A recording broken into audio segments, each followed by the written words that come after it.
ఇది హరిద్రాలంకారాయ కుంకుమాలంకారయామి.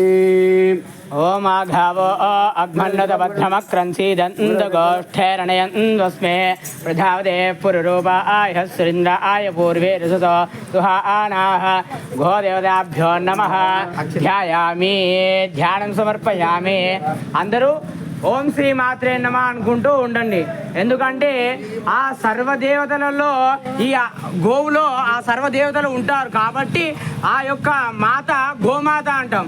అందుకని ఆఘావు అంటే ఆ గోమాత ఏమంటుందంటే అంబా అంటుంది. అంబా అంటే సంస్కృతంలో ఏంటంటే అమ్మ అని అర్థం. మనం ఎవరైనా అమ్మ అంటామా ఎప్పుడైనా? అది ఎవ్వరం అనలేము. కానీ ఆ గోమాత ప్రతి క్షణము ఎప్పుడు అరిచినా కానీ అంబా అంటుంది. కానీ దాన్ని క్షుణ్ణంగా పరీక్షిస్తేనే దాన్ని మనము అర్థం చేసుకోగలము. అదే ఆ సంస్కృతంలో అంబా అనే పదానికి అమ్మ అనే అర్థం ఉంది. కావున ఆ యొక్క మాత ప్రతి ఒక్కరిని రక్షిస్తుంది, అలాగే ప్రతి ఒక్కరిని క్షేమంగా చూస్తుంది. ఎందుకంటే ఇందులో పితృదేవతలు కూడా ఉంటారు. మనకు ప్రధానంగా ఇది సంక్రాంతి ఉత్సవంలో భాగంగా ప్రతి ఒక్కరూ గోపూజ చేసుకుంటారు. ఇప్పుడు ఎవరు చేయట్లేదు, అందరికీ ఎవరికి తెలియదు. కాబట్టి ప్రతి ఒక్కరు గోపూజ చేసుకునేవారు. ఆ గోవులో ప్రతి దేవతలు ఉంటారు, అలాగే మన పితృదేవతలు కూడా శాంతిస్తారు. కావున ఆ గోమాత పూజ ప్రతి ఒక్కరు సంక్రాంతికి చేసుకునేవారు. ఇప్పుడు అందరూ మర్చిపోయారు. ఈ సంస్కృతిని మనము ఎప్పుడు ప్రతి పండుగకు ఒక్కొక్క క్షుణ్ణమైన అర్థం ఉంటుంది. దాన్ని మనము తెలుసుకొని దాన్ని ఆచరించలో పెడితే మనకు సకల సంపదలు అష్టైశ్వర్యాలు కలుగుతాయని ఆ భగవంతుడు ఆ శ్రీకృష్ణ పరమాత్ముడే ఈ గోవులో పాలించాడు. అంటే ఆ గోవులన్నిటికీ యజమాని అయ్యి ఆ గోవును పాలించాడు.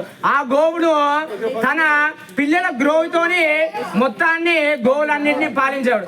అతను పోయి గోవును హై హై అని అనలేదు, కానీ అది హై హై అని పట్టుకు రాలేదు, గీడ్చుకు రాలేదు, ఏమీ చేయకపోదు. తీసుకెళ్లేది, విడిచేది, వదిలిపెట్టేది.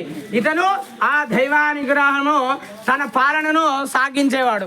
అలాగే సాయంకాలం కాగానే, సంధ్యావందనం కాగానే ఆ యొక్క శ్రీకృష్ణ భగవానుడు తన పిల్లల గ్రోవిని వాదించేవాడు. దానితోనే ఆ గోవులన్నీ ఒక దగ్గరికి వచ్చి అలాగే తీసుకొని వెళ్ళేవాడు.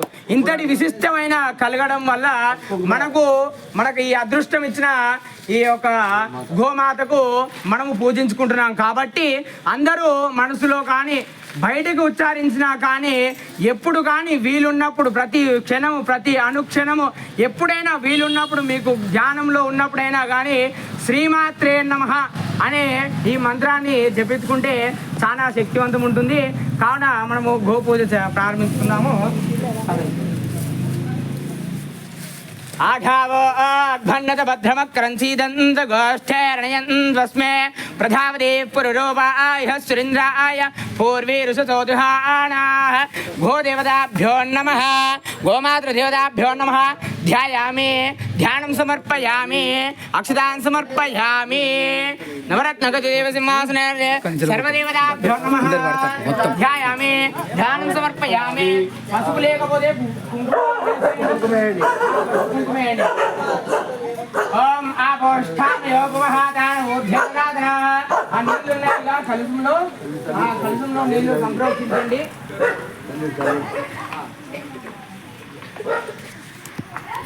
ఓం నమో గోభ్యాయ నమః, శ్రీమద్భ్యాయ నమః, సర్వేభ్యః వచ నమః. బ్రహ్మానుష్య పవిత్రో నమో నమః. గోనామపత్ర సమస్త గోవే సమస్త దేవత గోయరుదేర్ధ్యాంగం మధ్యే పుణ్యాన్యాం సర్వదేవీం సర్వదేవత కల్పతేనాం గోమాతృకం కలంపతిని. ఓం గోమాత దేవతోభ్యః నమః. ఓం గోమాతే నమః. గోమాత యొక్క మహత్యము, గోవు పాదములందు పితృదేవతలుంటారు. పిక్కలయందు పిడిగంటలు ఉంటాయి, అడుగులయందు ఆకాశ గంగలు ఉంటాయి. ముక్కొమ్ములు కొలువులు ఇచ్చిన చిప్పలు ఉంటాయి. కర్యమ్మునుగా పొడుగు పుండరీకాక్ష, పొదుగు పుండరీకాక్ష, తన్ను కట్టు సప్తరాగములు, కళ్ళు కట్టు సత్వరాగములు గోమయము శ్రీలక్ష్మి